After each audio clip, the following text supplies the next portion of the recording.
Hey, welcome. This is Genesee County Compassion Club Show. How's everybody doing today?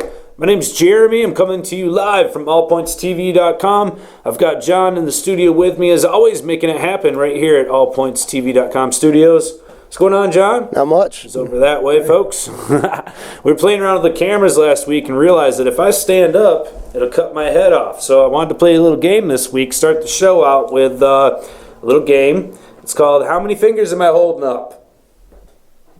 All right? We'll tell you next week. Am I still there, John? I'm not hearing you anymore. Yeah, you can hear. I had my microphone shut off because I was rolling back and forth in the chair here. All right. I like doing that. Went suddenly, like, deathly quiet in my earphones. So I was like, Can you hear yourself talk? I can now. All right. Now I can't. That's weird. Yeah. That's that black hole thing. Did you guys see that on the news? They said it was a rocket ship, and it looks like, something out of Star Wars over the LAX airport. John, did you catch the news on that? Were you awake? Yeah, I saw that. Yeah, I saw a portion of that. Yeah, maybe that's what that was. We just got intercepted. Yeah, maybe there it is again. Yep. It's a miracle. It's passing overhead right now. It's passing overhead right now, but it's daylight, and you just can't tell. That's what it is. All right, hey, back to the show, guys. It's good to be back here this week. It's absolutely gorgeous outside. It quite possibly might be the last beautiful day of the year. I'm not trying to jinx it or anything, but it is nice outside. About 55 degrees and sunny. I saw some brave gardeners on Facebook the other day who had still not yet taken down their outdoor harvest. I say kudos to them. Simply amazing. Great job. They were doing a lot of hard work, I tell you, to be able to keep them out there, covering them up every night, obviously, to protect them from frost. But the plants look beautiful, and I think, obviously, they're going to reap their rewards from all their hard work. So what days like this, man, it's just another fantastic day for them, and it's a fantastic day for you, too, to get out there and to enjoy it. And I hope you do. In the meantime, I thank you for joining me on the podcast. I've got some news I want to share with you today, talk to you a little bit about what's happening down at the Genesee County Compassion Club, and also give you guys an update on what's happening with medical marijuana here in Michigan. So first off, we'll talk about the club. Obviously, it's happening down there. If you haven't been down there lately, you need to get down to the Compassion Club. It's probably one of the best places in the world, no doubt. And while you're there, you can pick up a sandwich at the Holistic Center, drop off your meds, get them tested, pick up your latest publication, check out what's happening with your latest caregiver, and it's freaking awesome. So get down there if you haven't been. For those of you that are there every day, you rock, you make it happen, and that's why it's the best place ever, is because of you. So upcoming events, I want to let you know, I know we're taking a break on the soup kitchen because of the holidays and so on. They get a lot of extra volunteers of folks who want to help out during the holidays, which is fantastic. But us stalwarts that are there throughout the year, it's a good time for us to step back a little bit and let the other folks have a turn to serve. But what we are doing instead is we aren't stopping the giving, folks. We're going to keep it going, and it's because of you that we're able to do this. We are doing a food drive during this holiday season time, and of course we're going to be asking you to bring in your canned goods, your non-perishable items, and we're going to be donating those items to the North End Soup Kitchen right here in Flint. It goes to help out all the local residents that take part in that soup kitchen over there, ran by the Catholic Charities. So kudos to those guys. Yes, John. And that soup kitchen is a lot of people. I mean, I live right here on the east side, not too far from where I live. Is real close to the the conduit between the north and the east side, and people from all sides of town do go there. It's basically a lot of people would probably be real close to starving if they didn't get fed from there. So absolutely, people do some tremendous work there. And I want to point out too to our members, because we got a unique group of people who really go out of their way. I know they do, and this is an opportunity that we can help out with. A lot of times there are other things that folks need that they don't get at the soup kitchen typically. And what I'm talking about are like your toiletry type items, your personal hygiene type items for babies, things like that can be quite costly. I mean, I know when I go to Rite Aid and I got to pick up just a few things for the bathroom, it seems like I walk out of there with $60 less in my pocket, wondering how does that all fit in one plastic bag?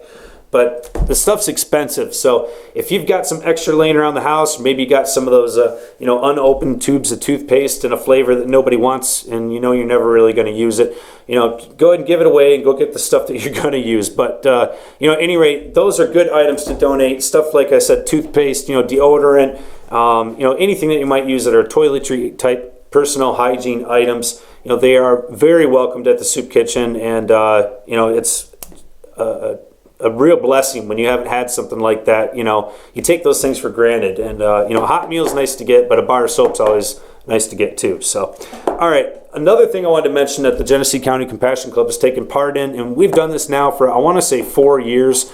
I think this will be our 4th year in participating, but we participate with a group out in Genesee Township, which is where we're actually located, is in Genesee Township.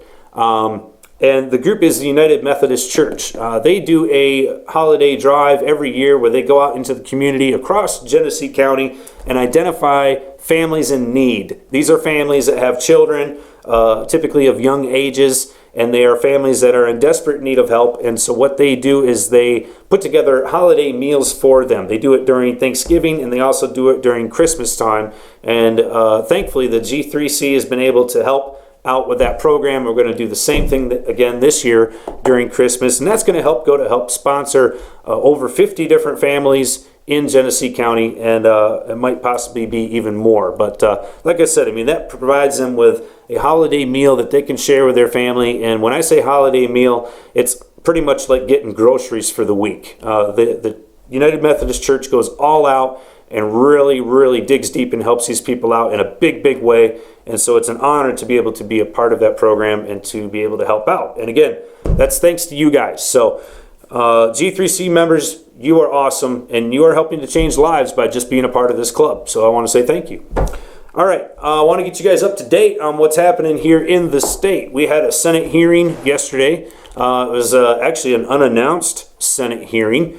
And again, this is a hearing that has been on these bills that we've talked numerous times about on the program here, but I want to talk about them again because we get current updates, and we also get a lot of confusion. There's a lot of stuff happening with marijuana right now, and so it's easy to get all these different things mixed up. So hopefully today will help clear up some of that for you and get you up to speed on what's been happening. So we had the Senate hearing yesterday. This is the Judiciary Senate Committee that holds a hearing, and they are holding the hearing on these bills. If they approve these bills, then they will go to the Senate for a full vote. If they do not approve them, they could possibly die in committee, or you could actually have the chairman of the committee sort of bypass his own committee and force the bill to the Senate floor for a vote if he decided to do so. These bills have already been approved in the House, and so now we're waiting to see what's going to happen with them in our own Michigan State Senate. So we're talking about bills 4209, 4210, and 4827. This is a package, and what these bills are for medical marijuana. This is for changing the current program that we have, and it is for dealing with Michigan's patients and caregivers. All right, this is not to be confused with anything to do with a recreational legalization type marijuana efforts that are out there. This is completely separate. Okay, so that's what I want you to get across. First off, these bills, 4209, 4210, 4827, all three of these bills are dealing with medical marijuana, and that is dealing directly with you, Michigan patients and caregivers. Okay, so these bills were reviewed. They were talked about yesterday at the Senate hearing,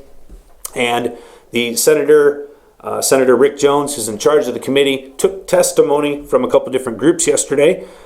This is the second time that he's taken testimony on these sets of bills. He did it once before, about 2-3 weeks ago, which we covered on the podcast here. There were some industry executives that were allowed to make presentations at that first hearing, and these were people from companies that were presenting tracking systems. No other testimony was allowed. No other testimony was taken or given. There was no public comment taken at this hearing, which is actually kind of unheard of. Usually you will have a time for public testimony on any type of bills that are going through the House or the Senate. So we have yet to see if that's going to happen yet. Yesterday, the same thing repeated. There was no public comment given or taken, and the only testimony that was given yesterday was by the Michigan State Police and the Michigan Sheriff's Association. And in fact, let me pull up some information here. I want to share for you a little bit of a breakdown. Now, I was not at the meeting on Tuesday. However, Mr. Tim Beck was. Also, Eric Van Dusen was there covering it with video. And you can actually go and watch the Senate hearing committee if you want to watch it. It's about an hour long. And the medical marijuana bills start at about halfway through that. So if you want to find that, you can check it out. And in fact, you can watch every meeting that your Senate and your House does on this website. I'm going to give you the website. It's MI Senate VIE Bit. So it's all together, MI Senate, VIEBE, or I'm sorry, BIT. Do that again. Michigan Senate, VIEBIT.com. Go there, you can watch all of the Senate hearings that have been taking place. The one you're looking for, you're going to have to go to the Show All button and then go down towards the bottom of the page and you'll see the dates, and then you'll see Senate Judiciary. And that is the committee that you're looking for. You can watch that video for yourself if you don't want to see it in its entirety. Otherwise, I can give you a synopsis here that Tim Beck shared with us. And I want to say thank you to Mr. Beck for sharing this information with us. This is testimony that was taken from the state police. Oh, I did also want to mention other people that gave testimony yesterday besides the Michigan Sheriff's Association and Michigan State Police were the Michigan Chiefs of Police and also the Michigan Prosecutors Association. So these are the groups that gave testimony yesterday at the hearing. No other testimony was taken yesterday. So they probably ran out of time, I'm assuming. But at any rate, this is what the state police had to say in regards to these medical marijuana bills that are being proposed. And I'm going to cut to the chase here, and I'm paraphrasing from Mr. Beck's email. So what I'm going to say here is that he has, number one, concern from Michigan State Police in regards to these bills is that they want the immediate elimination or possibly a phase out of caregivers, and also a ban on caregivers making money, that they must give it away for free during this said phase out period. So that's their number one concern from the Michigan State Police, saying, in other words, if you pass these bills here for these registered distribution centers and the tracking system and the other forms of marijuana, so on and so forth, if you pass these as a package, then what we want you to do consequently is to eliminate the current caregiver model and system. We want you to phase it out, and also in the interim, while you're phasing it out, make it illegal to make any exchange of money at all.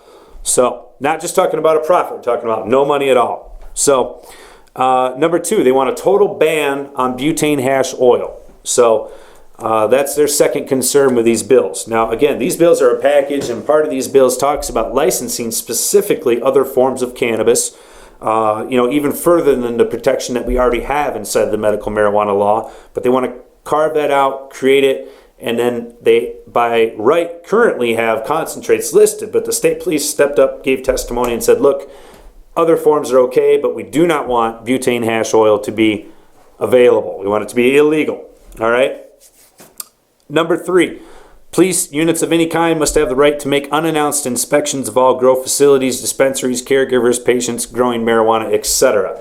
I can understand this for commercial, retail type operations. As far as for homes, I don't think that's acceptable at all.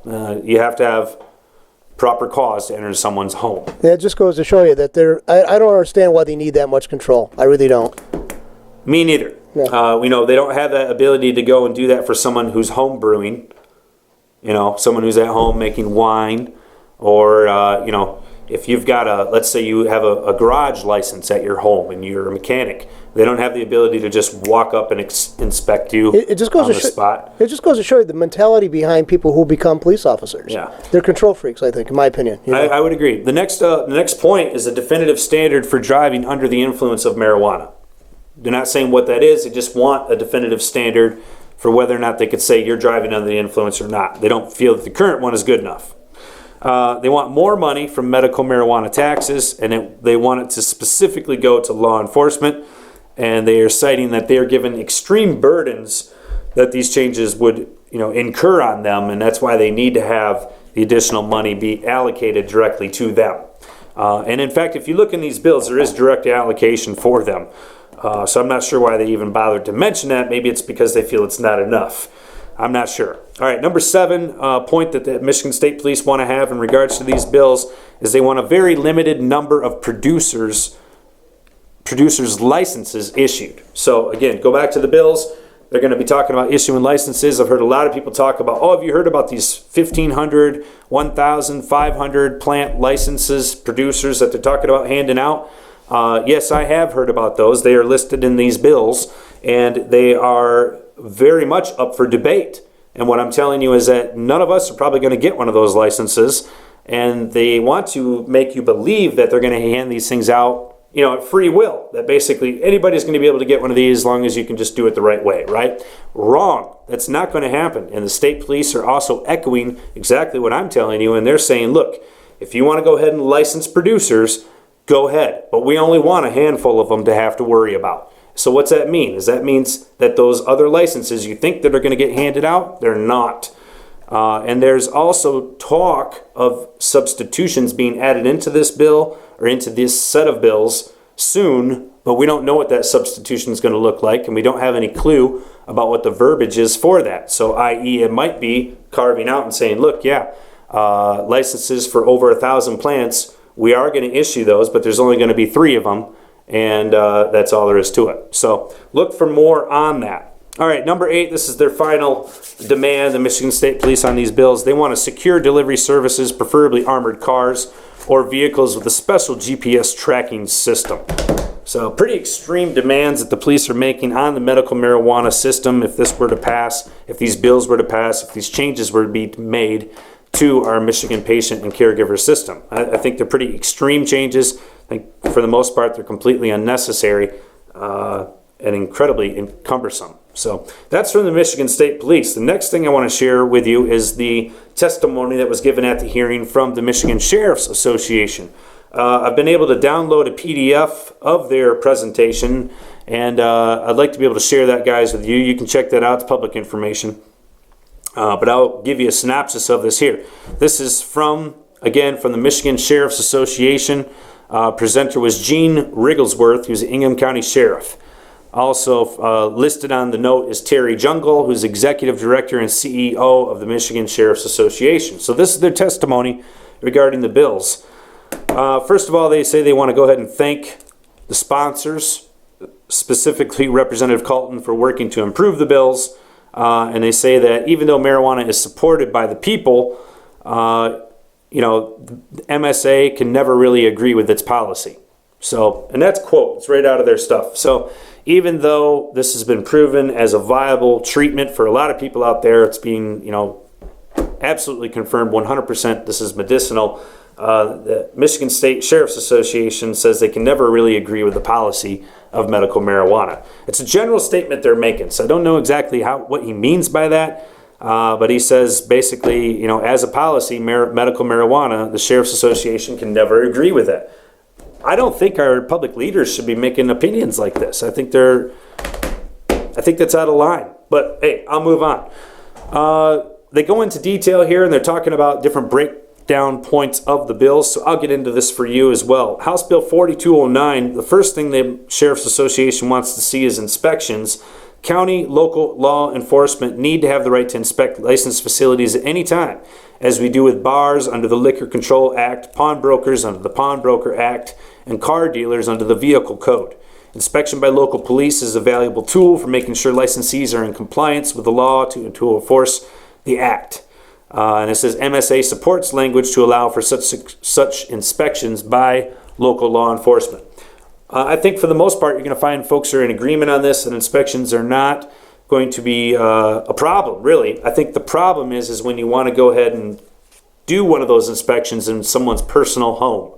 That's where we draw the line. So if this is for commercial purposes, for retail outlets, industrial sites, whatever, fine, you can have your inspections. Next thing is funding. So it's interesting that the second thing they're most concerned with, the Sheriff's Association, in regards to these bills, is funding. But it's listed number 2 on their list. I'm not doing it for them. Anyways, it says here, the funding division contained in HB 4209 makes sense, although the gross retail income tax itself may need to be adjusted. So I think what they're looking for is for it to be increased. If you remember at the last hearing over at the House side, they decreased the tax.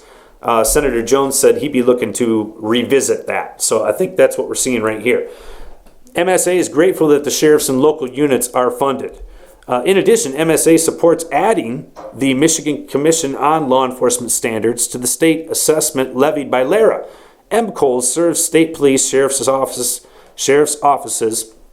and local police departments by regulating professional peace officer licensing, training standards, and disciplinary action. Stable funding has been elusive for more than 15 years, and MCOLS has been using training money for law enforcement, prosecutors, and defense attorneys in recent years to keep it going. The establishment of MCOLS funding through the LARA assessment is both relevant and timely. Finally, MSA supports funding for local police departments in the form of 5% for training for local police from the 25% currently reserved for the state general fund.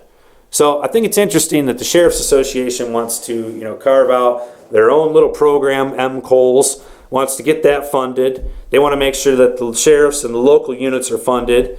They want to give 5% more to the local police from the 25% that's already being reserved for them from the state's general fund, from the collection of said fees from this program.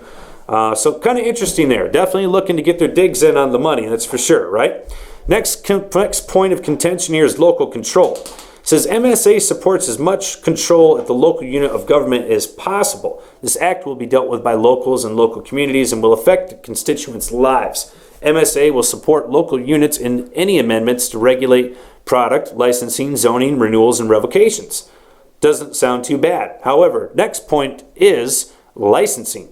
MSA suggests capping the number of licenses for growing and dispensing in some manner, perhaps similar to the Liquor Control Act, so that there aren't more operations than can effectively be regulated. So, certainly a viable concern. We don't want to have this thing go out of control, and we don't want to have a pot shop on every corner. However, we don't want to have 4 people doing the whole thing either. So I think there has to be a happy medium. I think local control is obviously the key here, and allowing local municipalities to decide how many is right for their area according to the population that they have, according to the geographics that they have in that area, according to the social atmosphere in their area, whether or not the constituents in that area want to have them or whether they'd like to have a proliferation of them. It should be up to the local control units. And so by adding a cap over the whole, it's going to limit the local abilities to actually control what they want to have for their community. So I would suggest not having a cap, contrary to this. And obviously, if you look at the state police's comments, they really want to put a cap on things. So, all right. A few other technical issues that are listed out in the Sheriff's Association's testimony here for the bills. The next part is probably the most important part I want to share with you today, and this is the testimony regarding the caregivers. Again, this is from the Michigan Sheriff's Association. I'm going to read this to you exactly how it's laid out. It says, caregivers, under this package of bills, while progress will be made to regulate some parts of the medical marijuana industry, in large measure, caregivers and patients are left alone, and this is likely where the system will break down. The labeling and packaging requirements are a good first step, but caregivers should also be subject to licensing, inspection, and transport provisions. Once the system is up and running, there will be no need for caregivers to grow product, since patients will be able to access marijuana at dispensaries. MSA suggests that caregiver growing should be sunsetted after a period of years. Transportation should then be licensed. So there you have it, folks. That's exactly what the Michigan Sheriff's Association would like to have. Is they're telling your senators, go ahead and license this new program, but if you do so, you need to eliminate the old one. Folks, caregivers, patients, the current model system is under attack. It is under attack from big money groups who want to come in and take over the industry, and it is under attack from the right-wing people in this state who feel like this should be controlled to a level that is beyond necessary. And that's exactly what we're dealing with here. So this is a direct quote from the Michigan Sheriff's Association's testimony in regards to these medical marijuana bills. And I read to you again, they say that patients and caregivers will likely be left alone. That's where the system will break down. So they're saying to you right then and there, look, if you go license this new program and you don't do something about the patients and caregivers that are already established, the new program's not going to work. Nobody's going to go to the new place, okay? You got to do something about the current system. You got to eliminate it if you want the new one to work. That's what the Sheriff's Association has told your Senate committee. So that's something to take to heart, folks, because they say that this new set of bills is not an attack on the patient and caregiver system, and I think it always has been an attack on our system, and now you can't deny that it's not an attack. It is absolutely an attack. So now is the time to get involved, folks, because they are coming for you. All right, next thing is they're talking about quantities. They think that the quantities mentioned in these bills are too high. They need to be revised. They need to be lowered. And I already mentioned the fact that they do not want to have butane hash oil be even allowed at all. So that's the same here. MSA, as far as the tracking, their only comment was that caregivers need to be included too. They're saying, yeah, absolutely new stuff needs to be tracked, but caregivers should have to track from seed to sale as well. And then they have a nice conclusion where they thank Rep. Colton for all his nice hard work and blah, blah, blah. So, but that's the testimony from the Michigan Sheriff's Association. That's in regards to these medical marijuana bills. So I think that's pretty damning. You know, you guys got to take this to heart and realize that there is a direct attempt right now to eliminate the current model system. The only way to do anything about that is to let your state senator know that you do not support these bills and you'd like them to follow suit. You have a state senator, you have one. So it's very simple. All you need to do is make a simple phone call. They're not going to answer the phone. You're probably going to hear an answering machine, or at best, one of their aides. And all you need to do is simply leave a message letting them know your opinions on these bills. And it's vital that you do it, because there's people out there who are giving them money on the other side, telling them, support. Look, they will still look out for you. They still speak for the people, and if you live in their area, that's what counts. So don't go calling somebody else's senator. That doesn't work. You've got to call your own, and only call them once. Nobody wants to hear from you 10 times. Don't be a wacko, okay? Call them once, and then tell the person sitting next to you to call their senator, all right? Not the same one you called unless they live in the same area, all right? I know I'm being silly about this, but seriously, they don't care if you're not from their area, and they don't care if you've already called before. So we need to get everybody else involved. That's what we got to do. You're saying there's 25,000 people out there that are caregivers that are doing this thing? Well, we need 25,000 people to step up and tell them, hey, what about us? All right? Okay, next thing is that I want to talk about on the program here into our next segment. Like Scooby-Doo, right? Legalization, okay? We seem to be getting these two things confused. So we've talked about the medical marijuana bills. We're done talking about that now. The next thing we're going to talk about is legalization. Two separate things. They do not have anything to do with each other. If this one passes, doesn't matter about this, and vice versa, okay? There's two petitions out there right now to legalize marijuana. Two very different petitions. There's one that's put out by MI Legalize. You can go to milegalize.com and read it for yourself. I personally think this is a good petition, and I think the people that are behind it are good people. So you check it out for yourself. The next one is from a group called Michigan Cannabis Coalition. I believe they also go under the guise of Michigan Responsibility Council and a few other names, but you can check them out too. The difference is that Michigan Cannabis Coalition is exactly like what Ohio just voted down. It is a monopoly. It is to set up 5 or 10 people who will control all the grows for the legalized market while everybody else can sit and collect dust. And that is what that petition is for. So you have a choice if you even want to sign these petitions. If these petitions get enough signatures, then they will be on the ballot for you to vote on next year in 2016. That is their goal.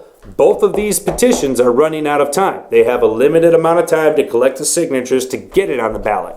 They're both running out of time. They're both saying that they're at the halfway point, that they have half the signatures collected, and that they are on pace to be able to get the total number of signatures needed. And in fact, the group that has the big money, of course, the monopoly group, Michigan Cannabis Coalition, they're going so far as to create their own tracking system on signatures. They're actually trying to create a science on ballot initiatives. So this is big money, and this is not something I recommend signing, and it is not something that I support. So the one thing that you can look at, if you do happen to come across a petition and you're wondering, oh crap, am I signing the right one? There's one thing on there that you can look for, and it's how many plants would you get to grow? If the answer is 2, throw that petition on the ground and piss on it. All right? Because that's the one from Monopoly. So if they tell you get to grow 2 plants, tell them to take a hike. All right? Am I legalized? You get to grow more than 2. So that's all you need to know. It's a real easy way to split up the 2. One's a monopoly, one isn't. That's all there is to it. And neither one of them have anything to do with your medical marijuana. And your medical marijuana is what's really on the chopping block right now. So that's something you need to be really concerned about. Not to take away from what these groups are trying to do as far as legalized cannabis. they are running out of time as well. So there's a sense of urgency going on right now. There's also a lot of confusion going on right now. And so hopefully going through some of these details today about the medical bills and trying to separate them from what the legalized bills are will help you tell your friends. Because I can tell you right now, a lot of folks have this attitude of it's going to be legal, it's coming, we don't have to worry about it, it's going to happen. And you're right, it is going to happen. The question is how? And how is up to you. You got to do something about it. You got to let them know that you want to take part and you don't want to be cut out, because that's what they're trying to do. Big money is here and trying to cut you out. All right, that's what I have for you today, guys. Hopefully you'll get involved. Hopefully you will call your state senator. Be polite. They are your senator. And like I said, you're probably going to be leaving a message anyways. Don't feel like you got to make a speech or you got to tell them why or who you are. You just need to let them know, hey, I'm from your area and I don't like these bills. That's it. Please don't support it. All right? It's easy. So please get involved. Please protect yourself. This is how you do that, okay? Spread the word, all right? allpointstv.com. It's right here. It's spreading word about a lot of things. I'd recommend you check out some of their other podcasts, keep you involved in what's been going on here in the city. Karen Weaver, like I pointed out last week, she was in this chair. What's up? And I can't believe, on a side note, John, maybe you can enlighten us on this. This is off subject a little bit, but I was floored by Natasha Henderson's remarks in regards to Ms. Karen Weaver being able to elect her own cabinet. Is anybody else floored by that? I always thought that's what they did. Yeah, well, right. Ms. Weaver, new mayor-elect, gets to elect her new administration, kind of like president gets to have a cabinet, right? Right, that's what I always thought. Well, the state law says no, that's not the case, since the emergency manager has taken over. Law passed in April says that the emergency manager gets to dictate who is in that administration, not the mayor. So by right, the mayor doesn't get to elect a new administration because they have no control over that anyways. So when they asked Ms. Henderson, would she still kind of, go along with the rule of the day, how we normally do things, she just kind of politely said, you know what I'm saying? Did you watch the video? I didn't see that. No, it's pretty amazing. She didn't do anything that drastic, but she definitely let them know that she's the one in charge and things are going to go according to what she says. And I think that just is a slap in the face to the citizens here in the local area who elected their own leader. What's the point of electing your own leader if they have no power? Well, look, the Michigan voters voted that, a road bill down, and the damn people turn around and push the same thing down our throats. Yeah. I mean, at some point, people in Lansing, you're going to push this far enough. Yeah. You're not going to like what happens to you. That's crazy. You're not going to like it. Crazy. All right, I got one more thing I want to share with you guys this week. This is kind of interesting, and this was uncovered by a friend of mine and an advocate in the industry. The guy's been a stalwart for us. I tell you, if you don't know about him, his name's Michael Comorn, and he's a fantastic attorney. So if you ever need somebody for criminal defense, I highly recommend him. But Michael Comorn is getting his name in the news right now, and it's for good reason. It's because he's one of the attorneys that's helping to uncover the conspiracy behind the Michigan State Crime Labs debacle. Have you heard about this? This is pretty interesting. There's a defendant. He's been charged with a crime. He was possessing, I'm assuming he was possessing hash oil. What he was possessing is what's up for debate, actually. So defendant says he's possessing hash oil. He has a medical card. He's perfectly fine to possess that hash oil. The problem is the police confiscated it and are charging him with possession of synthetic THC, which after the new law passed last year is now a felony. So this person is now being charged with having a synthetic THC, which carries a specific penalty for having that substance, when in fact that's not what they had. And here's where the conspiracy comes in. The lab results came back from the Michigan State Crime Lab, marking the evidence as THC, and then underneath the THC it said origin unknown. So in other words, they're saying, look, this is THC, but we don't really know where that THC came from. We don't really have a way of identifying that. And so therefore they're able to label the product as synthetic. Well, herein lies the issues, because now we have this new law that carves out a specific penalty for carrying that specific substance, synthetic THC, and this person is being charged with this crime when in fact that's not even what they have. And they are utilizing the crime lab to actually gain the key in this prosecution. So it's quite profound. I think it's quite interesting how the state is trying to back off the people that are involved in this case from the state side and stating that this is really a procedural thing that has to be worked out. There's no conspiracy here. so on and so forth. But at the same time, right now, there is new proposed legislation. It's so new, in fact, it doesn't even have a bill attached to it yet, but actually addresses this exact issue of butane hash oil versus synthetic THC. And what they need to do, since the crime labs don't have the ability to identify the difference between the two, is they need to change the law so that folks can be properly dealt with when they're dealing with this substance. So in this case here, the conspiracy really is wrapped around the fact that, you have a county prosecutor who has now taken this crime lab report and said, okay, well, because it says origin unknown, I'm changing the charge from a misdemeanor to a felony for you, sir, because now you're being charged with the fact that you have synthetic THC, and I got a lab report here that says so. And that's not, in fact, the case. So this is quite the big deal. Mr. Comorn has uncovered. It has been on state news, and I expect the issue to only grow. There's been quite a bit of a response from other state employees, and in fact, there was an interview that was featured on one of the news programs from a former state police crime lab. In fact, I believe he was a former director who had voluntarily stepped down from his position with the state crime lab and is now no longer employed with them. And he said the reason he did so was because of the manipulation that went on at the crime lab through the prosecutorial process. So I think that's pretty profound. And he said that this particular case that they were referring to did not surprise him one bit, that it was more par for the course, if you will. So pretty profound information there. I mean, there was another report that just came out last week, and it graded Michigan as far as states and local governments' corruption grade. Michigan got an F.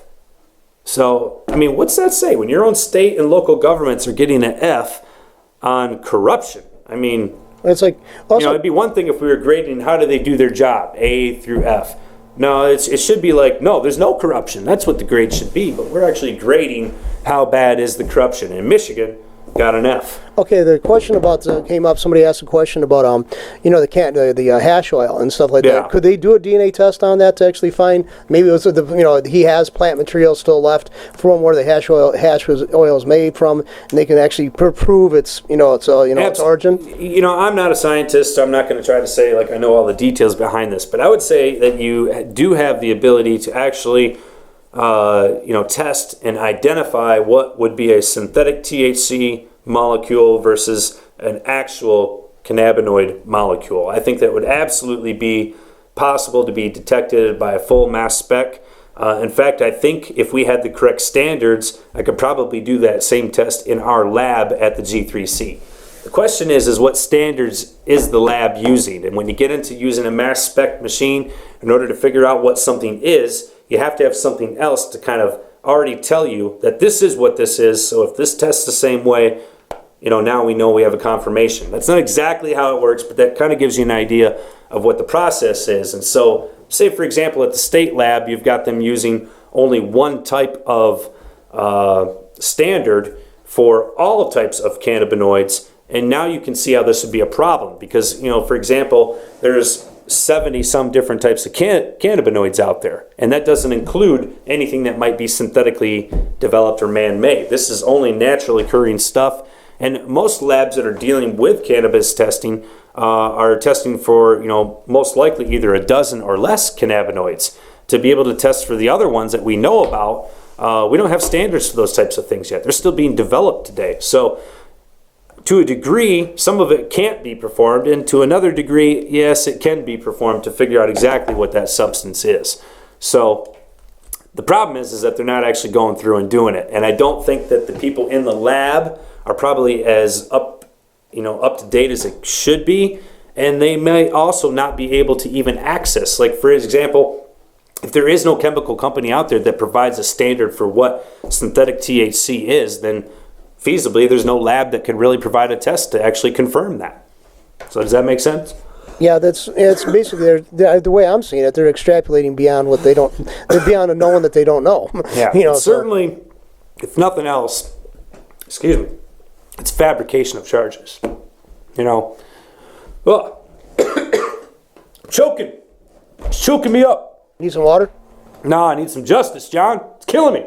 But no, I appreciate the question because it is legitimate. And can you imagine if you were the defendant sitting in that chair and they're charging you with something that you don't have. I mean, it'd probably feel a lot like a guy who gets charged for murder that wasn't actually the murderer. You know what I mean? Remember a couple of years ago, the cops popped some woman, and she had a medical marijuana card. And during the trial, they weren't allowed to bring up the fact that she was in compliance with the medical marijuana law. Yeah, well, that's been the norm for quite a few cases. That's a load of crap. Yeah. Yeah. Yeah, and I think, John, that this here, the lab thing, it really didn't surprise me when I heard about it because of the fact that we'd already been privy to hearing about other cases where stuff like that's already been happening. You got a defendant who walks in, who's got a medical marijuana card, is being charged with possession of marijuana, and they can't mention to the jury that they're a medical marijuana patient. I mean, that has happened. It is continuing to be allowed. And so as long as stuff like that's going on, I mean, it definitely shows you that there's some serious problems here with our administration in this state. So all you got to do is make a phone call. That's all you can do, all right? That's the word of the day. Make a phone call, all right? Guys, that's what I have for you this week. Thank you for joining me. I hope you get outside and enjoy this last day while a few minutes of it are left. Thanks for being here with us at allpointstv.com and the Genesee County Compassion Club show. If I don't see you soon, enjoy your holidays, and peace be with you.